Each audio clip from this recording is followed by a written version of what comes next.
బాబాయ్ ఇదే ఊరు బాబాయ్? బొడ్డపాడ. బొడ్డపాడు పేరు వినగానే మన మైండ్ లోకి ఒక బీట్ వస్తుంది.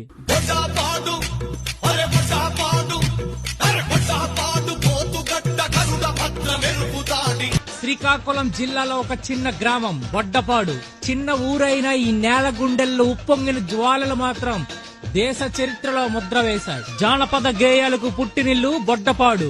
ఆ పాటల్లో ఈ నేల కన్నీలు ఉన్నాయి, ఈ ప్రజలు గర్వం ఉంది. విప్లవ శబ్దం కనిపిస్తుంది. స్వాతంత్ర్యం వచ్చిన వెంటనే ఇక్కడ రోడ్లు లేవు, విద్యుత్తు లేదు, నీరు లేదు. కానీ ప్రజల ఆశలపై వెలుగులు రాసిన వారు ఉన్నారు.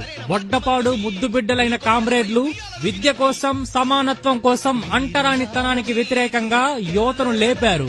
బొడ్డపాడు యువజన సంఘం పేరుతో ఈ ఊరు ఆలోచనలో మారింది, ఆవేశంలో మునిగింది. 1950లో మొదలైన ఆ గీతం తర్వాత ఉత్తరాంధ్ర స్టాలిన్ గ్రాడ్ గా మారింది. పోలీసుల కాల్పులు, అరెస్ట్